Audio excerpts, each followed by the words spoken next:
Hello and welcome to the lecture. चलें start करते हैं 3D की अंडरस्टैंडिंग से। What is 3D? सबसे पहले तो हमारे जहन में ये सवाल आता है कि 3D क्या होता है। 3D का मतलब है 3 डायमेंशंस, जो कि एक्स, वाई और जी होते हैं। एक्स का मतलब विड्थ, वाई का मतलब हाइट और जी का मतलब डेप्थ लिया जाता है। जो हम हकीकी दुनिया में अपनी आंखों से देख सकते हो वो 3D ऑब्जेक्ट्स कहलाते हैं, क्योंकि वो 3 डायमेंशंस बेस्ड होती हैं। जैसा कि आपका सेलफोन, जिसकी हाइट होती है, लेंथ होती है और थिकनेस यानी कि डेप्थ होती है। 3D को समझने के लिए 2D का भी समझना ज़रूरी है। चलें बात करते हैं 2D एंड 3D की।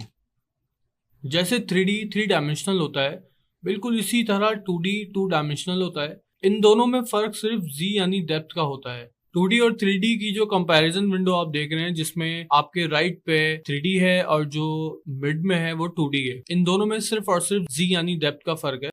अगर हम 3D के अंदर से जी को निकाल दें, इरेज कर दें, तो वो भी सिर्फ और सिर्फ एक 2D ऑब्जेक्ट रह जाता है। फॉर एग्जाम्पल, अगर आप देखें, ये भी सिर्फ दो एक्सेस हैं, एक्स और वाई, और यहाँ 2D में भी सिर्फ दो ही एक्सेस आपको देखने को मिलेंगे, एक्स और वाई। इसी तरह से हमारे जितने भी शेप्स हैं वो सब के सब 2D कहलाते हैं, क्योंकि शेप्स का मतलब ये होता है कि आपने जस्ट सिर्फ किसी भी ऑब्जेक्ट के शेप को जस्टिफाई करना होता है कि वो शेप स्क्वायर है, सर्किल है या रेक्टेंगल है या व्हाटएवर लाइन है। जब हम किसी ऑब्जेक्ट की फॉर्म को देखते हैं तो उस फॉर्म से हम उस शेप को ड्राइव करते हैं। जैसे 3D 3 डायमेंशनल होता है, बिल्कुल इसी तरह 2D 2 डायमेंशनल होता है। इन दोनों में फर्क सिर्फ जी यानी डेप्थ का होता है। इसको हम थोड़ी एग्जांपल से समझ लेते हैं। जैसा कि आप देख रहे हैं, एक एग्जांपल आपके सामने स्क्रीन पे मौजूद है, जिसमें आपके राइट पे एक 3D इमेज है और आपके लेफ्ट पे एक 2D इमेज है। जो 3D इमेज आप देख रहे हैं वो क्योंकि एक सॉफ्टवेयर से 3D वर्ल्ड के अंदर क्रिएट की गई है, इसलिए उसके अंदर आपको प्रॉपर डेप्थ फील होगी। और जैसे कि 2D इमेज जो कि आपके लेफ्ट पे मौजूद है, उसमें आपको एक फ्लैटनेस फील होगी और उसमें आपको डेप्थ नजर नहीं आएगी, क्योंकि 3D इमेज एक 3D सॉफ्टवेयर को यूज करते हुए बनाई गई है, इसीलिए उसके अंदर आपको डेप्थ नजर आएगी। मिसाल के तौर पे अगर आप फेस का ये एरिया अगर आप देखें तो इसके अंदर आपको एक डेप्थ फील होगी।